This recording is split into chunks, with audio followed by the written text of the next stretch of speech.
ابھی آپ کو براہ راست لیے چلتے ہیں chairman P T I Imran Khan Zaman park میں خیبر پختونخوا کی پارلیمانی پارٹی سے ویڈیو لنک خطاب کر رہے ہیں۔ ہم نے فیصلہ کر لیا ہے کہ ہم نے یہ اسمبلیوں سے کے پی اور اپنی پنجاب کی اسمبلیوں سے ان کو ڈیزالو کرنا ہے اور الیکشنز پہ جانا ہے۔ ہم نے صرف ان کو پی ڈی ایم والے لوگوں کو ان کو ایک پیغام دیا کہ دیکھیں 66% پاکستان میں الیکشن ہوگا جیسے ہم اپنی یہ 2 اسمبلیاں ڈیزالو کریں گے۔ اب 66% پاکستان میں جب الیکشن ہوگا تو جو فیڈرل گورنمنٹ ہے وہ تو اس کا تو کام کرنا ختم ہو جائے گا، کیونکہ وہ تو سارے الیکشن میں چلے جائیں گے۔ جب 66% پاکستان میں الیکشن ہوگا تو فیڈرل گورنمنٹ کیا کرے گی؟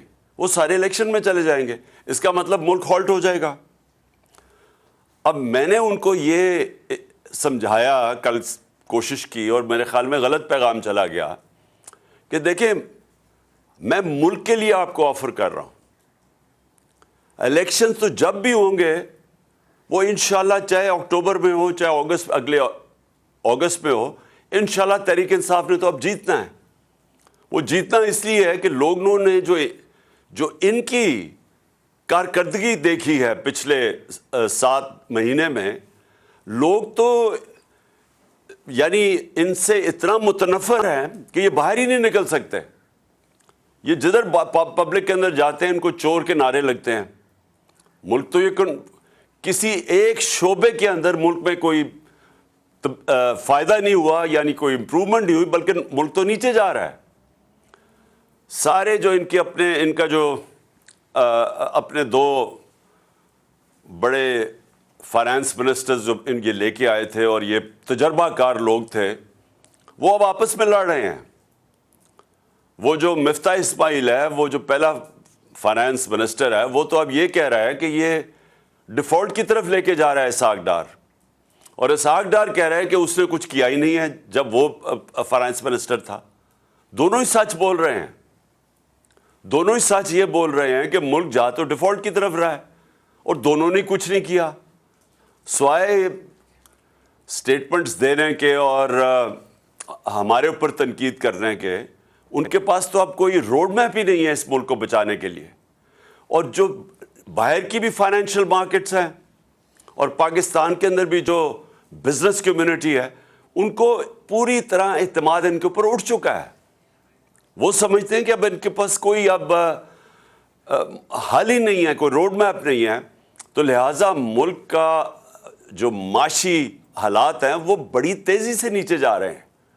اور کوئی بھی شعبہ، بزنس لے لیں، انڈسٹری لے لیں، زراعت لے لیں، آئی ٹی لے لیں، ایک اس وقت ملک کے اندر جو اس ملک کو ویلتھ کریشن کر سکتا ہے، دولت میں اضافہ کر سکتا ہے، ایک بھی نہیں ہے شعبہ جو کہ جو اب اس حکومت کے اوپر اعتماد رہ گیا ہو۔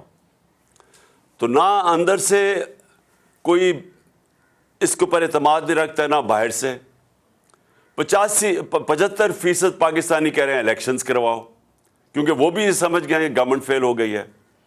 تو اس میں ہم نے صرف ان کو یہ کہا کہ ہم تو یہ کرنے جا رہے ہیں، اب آپ کو اگر ملک کی فکر ہے تو آپ اس وقت کیونکہ ملک آپ سے سنبھالا نہیں جا رہا، ملک جا رہا ہے ڈیفالٹ کی طرف، تو آپ بھی الیکشنز کروا دیں، ایک جنرل الیکشن ہی ہو جائے، بجائے یہ کہ 66% پاکستان میں ہوگا۔ یہ میرا مقصد ان کو کہنے کا تھا۔ باقی ان سے بات چیت کس چیز پہ ہوگی؟ ہو ہی نہیں سکتی۔ یہ جس لیے گورنمنٹ میں آئے ہوئے ہیں اور ہم نے اپنی طرف سے پوری زور لگایا گورنمنٹ کرنے میں، اس میں زمین آسمان کا فرق ہے۔ ان کا صرف گورنمنٹ میں آنے کا مقصد کیا تھا؟